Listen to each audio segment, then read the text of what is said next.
What's good, guys? It's Chad here. Welcome back to my channel. If this is your first time here, hey, welcome to the channel. On today's episode, we're going to be covering a bunch of golf mobility drills that you can do to significantly improve your swing and lower your score. Let's get into the video.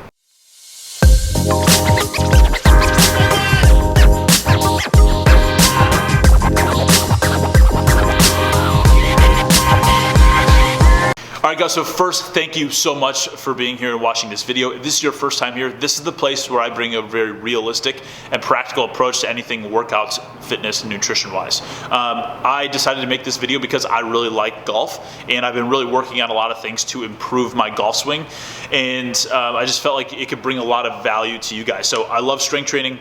I love anything fitness-wise, and I really like to apply it to my golf game, and I thought that this video could bring you guys a lot of value at home. So again, we're going to cover a little bit of golf mobility and activation drills that you guys can do, whether it's pre-round or you can work on a daily basis, that I really think can help optimize your swing and help lower those scores. So first, I want to just cover kind of the landscape of how this is going to go. I'm going to target 4 main areas that I really think are necessary when it comes to an efficient golf swing, right? So first, that T-spine, that middle spine, right up through here, it can really get locked up when we're sitting hunched over a desk or in a car, and we just aren't used to extending and using that T-spine and rotating it as much as we possibly should. Next would be the hips, right? Anything with the hips, if you guys know, played golf before, you know that the hips are a main mover within the golf swing, and they need to be mobile to be able to turn through the ball. Third would be the shoulders, right? Shoulders, anytime we're taking it up into a backswing, right, or we're coming through, we need stable shoulders, we need strong shoulders, we need mobile shoulders, right? So I'll cover that as well. So last would be hamstrings, right? When we're standing over the ball, those hamstrings are lengthened, and to be able to hold those at a lengthened tension is very vital to be able to stay stable through a powerful swing. So those are the 4 areas that we're going to do, so I don't want to waste too much time. Let's get right into the first thing. All right, so first we're just going to use a little foam roller to do a little T-spine opening and extending, right? So we're just going to kind of articulate each vertebrae with this foam roller. Now, first, what you can do, a lot of people like to do this for just a little feel good on the muscles, bring some blood flow to the tissues. We can just sit here through the upper back, and we can kind of hit those long back extensors that run all the way up and down.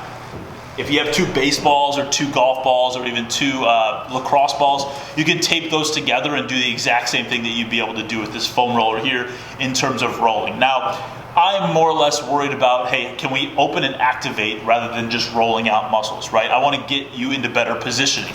So what we're going to do here, I first want you to put this foam roller right kind of into the mid-back. As soon as you start to feel that tension through the abs, you're kind of in a good spot there, right? Now what we want to do is I like to have people close their hands off, right? So put your hands behind your head, okay? Close your elbows off, and then all we're going to do is we're going to keep our butt down into the floor, and we're going to start to extend back. Like you're trying to see the ceiling. When you extend back, I really want you to exhale, okay? And now all I'm going to do is I'm going to come back up. I'm going to move down 1 vertebrae, maybe an inch or so. I'm going to exhale out. And all the way back. I'm going to come back up. I'm going to scoot down 1 more. And extend back. Okay? And so now what we're doing, we're bringing a little fluid to the area, a little blood flow.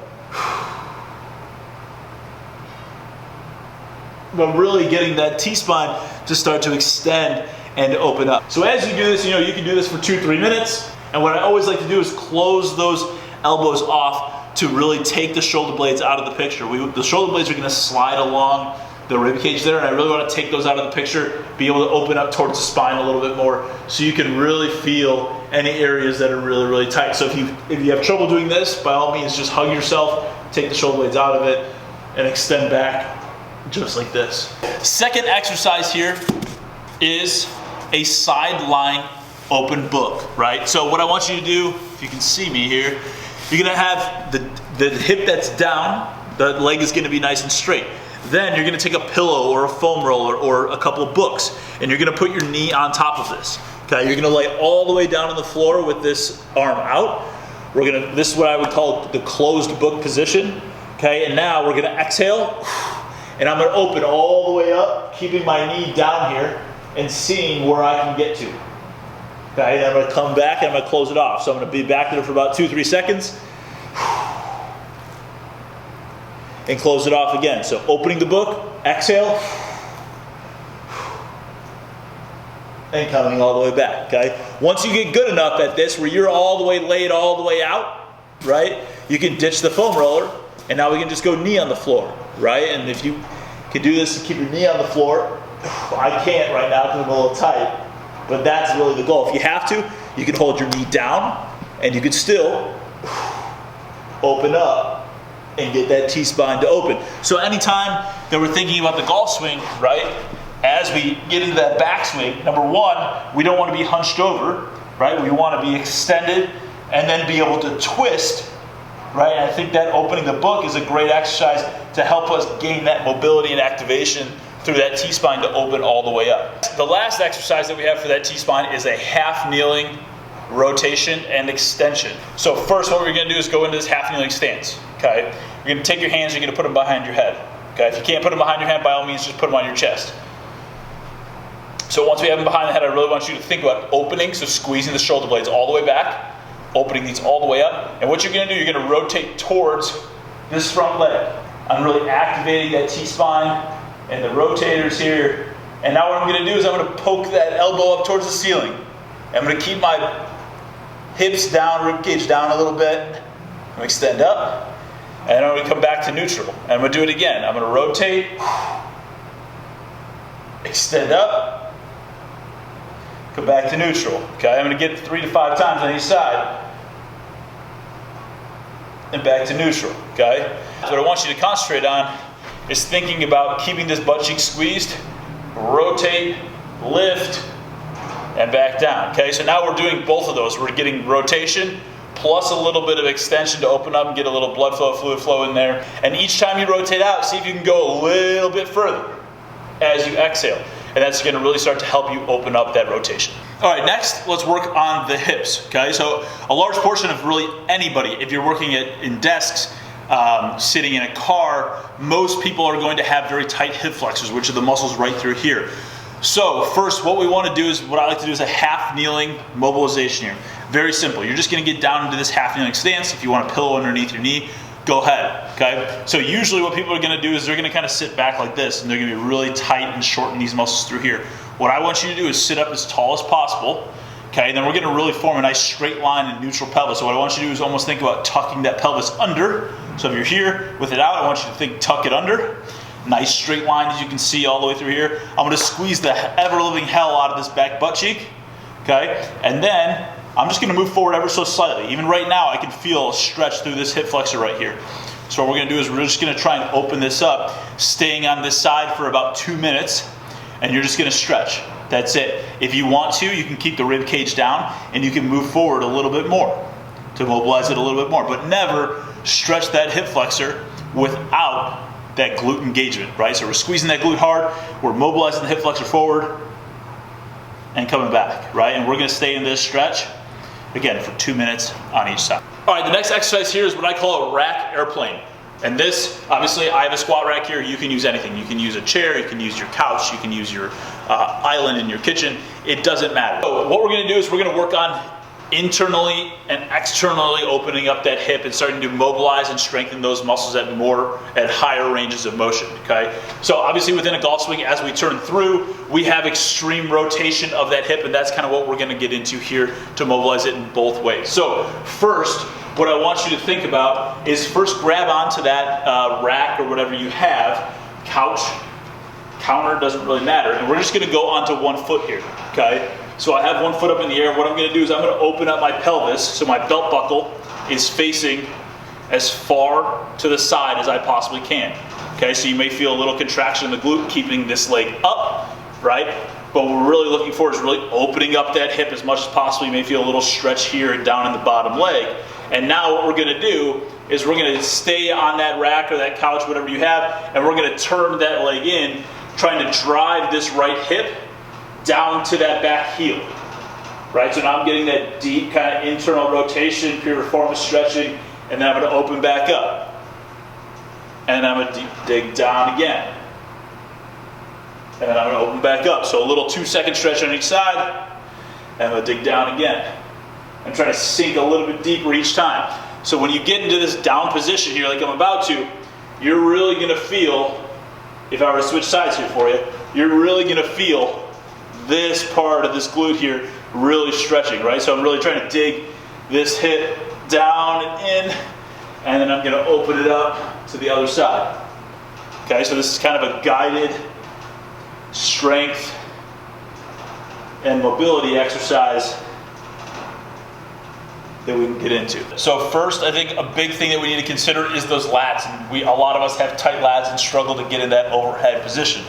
Even when we're coming up into a backswing or coming through on the ball, that lat mobility can really limit us in terms of how far we can get our arm across the body or all the way through a swing. So first, all we're going to do is just a little bit of lat stretch. So I want you to take a good kneeling stance, go ahead and stick those toes in the floor, and I want you to put the meat of your hands on the outside just on this foam roller here. Again, you could use a pair of books, you could do this on your couch.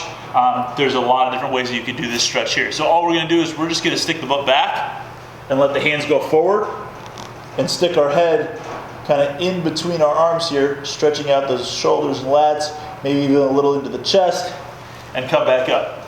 All the way down, stretch the lats. That's probably 10 to 15 reps total. We'll be pretty good there. Okay, so now we're going to do what I call swimmers. What we're going to do is we're going to work those shoulders in that full range of motion. So first, I want you to think about if you had your golf hat on, go ahead and stick your golf hat, your brim, right into the floor there, and hold it kind of tight on there. Then what we're going to do, arms straight out kind of at that 11 and 1 spot on a clock. And what you're going to do is you're going to raise those up, you're going to engage those scaps, and then we're going to rotate those arms all the way back kind of into this deep internal rotation position, and then we're going to bring them up and around and out and together. So at the top, I want you to think palms together. At the back, I want you to think palms towards the ceiling. Palms towards the ceiling, pull the shoulder blades back, all the way back up and around and down. So what we're working on there is really pulling those shoulder blades back, right, as well as that full articulation of that shoulder joint. So when we come back into the backswing, when we go through in the foreswing, right, there's a lot that goes on with the shoulder movement, and we really need to be able to control it at extreme ranges of motion. So that's a great exercise for that. The last shoulder-friendly mobilization that I'm going to show you is just your typical pec stretch, right? I like to stretch out the pecs and open up the chest, especially when we're over our computers or phones all day long. We can get really rounded and tight through here. It's also going to relieve any kind of tension that you may have up through the upper trap. A lot of times, the upper trap becomes really overactive when the chest is super tight. So anything like when you're reaching overhead with your golf swing can really start to overactivate these muscles up through the back, and I want to make it easier by opening up the chest. So all you're going to do is really find a wall for you guys if you don't have a rack, and you're just going to take the forearm right here and make a 90-degree angle, and you're just going to step it right up here. So you're just going to face the wall or find a corner that you have, and once you're here, right, I don't want you to necessarily think about digging your shoulder in and really poking your head forward to stretch the shoulder and the chest. I want you to think you're going to start to turn away. So I'm going to have my hand on here, and I'm just going to start to turn away, allowing this pec minor, pec major to just really open up on their own, right? And then I can come back in here, inhale, exhale out as I turn away, and I can kind of keep mobilizing it that way. The reason I don't want you to shoot that shoulder down and in is we're really going to hit that front delt really hard, and I'm not promoting that kind of shoulder positioning. I don't want our shoulder to come forward. I just want to open the chest up and think about having that shoulder blade nice and flat on the back of the rib cage there. And then if you want to, you can move your hand up a little bit, right, and still move yourself away. You may feel a little deeper stretch if you're really tight within that pec minor. You may feel even a little cramping on the back side of that shoulder. And again, always just moving away from the shoulder. Anywhere from 5 to 10 seconds every single time you move out, and I would do it maybe 5 to 10 times. All right, so now let's take a look at some hamstring mobilizations to help your setup and approach of your golf shot. If you ever notice, within the golf shot, every single time we have to get into what we would call a slight hip hinge, right? There's a nice crease here at the hips. If our hamstrings are super tight, what's going to happen? It's going to pull our butt kind of down, and we're going to get this curvature through the low back. And when we try and swing, a lot of times the low back is going to take a lot of tension, especially as we hunch over more and more, right? So we really want to think about having a nice clean and crisp hip hinge, and that's going to become a lot easier with mobile hamstrings. So first, all we're going to do is a little heel swipe, right? This is something that you could do in your family room. This is something you could do in place on the golf course, okay? Very simply, all we're going to do is we're just going to stick our heel into one heel into the floor, about 2-3 inches in front of the other. Okay, I'm going to stick my toe up because I'm really trying to stretch out that entire kind of back of the leg posterior chain, right? And then from here, all I'm going to do is I'm going to think big chest, keeping my spine nice and flat, and I'm going to form a deep crease at the hips. So now I'm sticking my butt back and trying to form a crease at the hips, and I'm going down and trying to swipe my heels or brush all the dirt off of my toes. Right, and then from there I'm just going to step forward again with the other foot, 2 inches in front of it, stick the toe up, get down, swipe the heel. Okay, and notice I'm not reaching here. I'm not going here and reaching all the way down and trying to touch it. I am just keeping the chest tall, feeling a little bit of stretch, and even right here I'm already feeling a stretch in my hammies and even into the top of my calf, and I'm swiping. Okay, and then I'm just going to go back the other way. Right, swipe, stand all the way up. Toe up, lock the knee, swipe. Toe up, lock the knee, swipe. Okay? It's a great one to just kind of start to mobilize those hamstrings, bring a little bit of blood to the tissues and lengthen those a bit. So now here's a little progression to that last exercise, those heel swipes that we were doing. This is going to add, it's mobilization, but it's also going to add a little stabilization in there as well.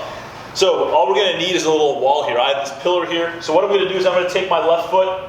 You can start with the right if you like. I'm going to step it about a foot away from that wall. Then what I'm going to do is I'm going to take my other foot and I'm going to press it up against the wall there, okay? So now I have a little bit of anchor. I somewhat have some type of stability and help through that leg, but I'm demanding a lot out of this bottom leg. So now what I'm going to do is I'm going to take my hands and put them across my chest. If you want, you can by all means grab your golf club and put it across your chest.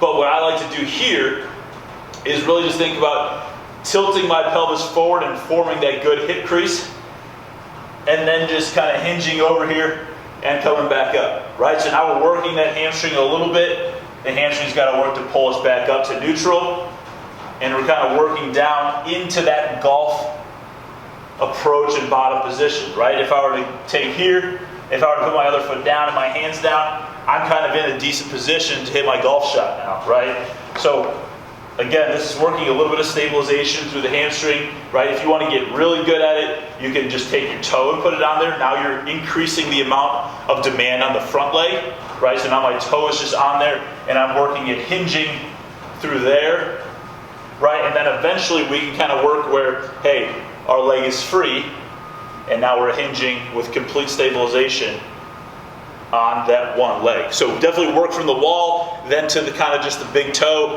and then off of it, and you guys can get better and better at that. So this last hamstring mobilization I'm going to show you is definitely more difficult than the others, but this is one that's going to incorporate that stability of that anti-extensive core as well. So all we're going to do is, if you have a band, you can attach a band, whether it's into a door frame, or you could just really grab any type of pole, golf club, and you can press it against your leg as you do this. So I'll kind of show you here. I really like it with a band a little bit more. I think it anchors, having some type of anchor behind you is going to give you kind of that engagement of the core and a little reference point to be able to provide a little bit of force into here. So all we're going to do here is we're simply going to raise both of our legs up, right? Trying to keep the back as flat as possible. I like to think about that tailbone getting all the way down and being super flat on the floor, okay? My toes are towards me again. I'm really trying to lengthen the hamstrings. And then what I'm going to do is provide tension through this band. So I'm never going to let my hands go behind my eyes here. I'm always going to keep them right at about chest level. And then I'm just going to drop one leg out while pulling the other one towards me. So I'm pulling this leg towards me nice and straight, and I'm dropping the other one out. I'm holding it nice and steady, and you can probably see I'm shaking just a little bit. That hamstring is mobilizing, and I'm trying to keep it in that spot and add a little bit of dynamic movement to it, okay? One thing that you may notice is you may feel a stretch in different areas of the back of the leg. For example, I feel a lot of my tightness kind of through that upper calf and lower hamstring. You may feel it up into the upper hamstring. But what this exercise is doing is trying to reinforce that good position of having your leg at a complete 90-degree angle here with your body as we hold that core tight and as we drop that other leg out. So it's one that can really mobilize that hamstring and engage that core. All right, guys, so take some of those, take all of those, but I would start to implement them into your game and see how they can impact your swing and your score. If you guys like this video, by all means, please leave me a comment below and hit that like button. And then if you want to subscribe to the channel, I would really appreciate that as well. But until next time, guys, I'm Chad. We'll see you later. Deuces.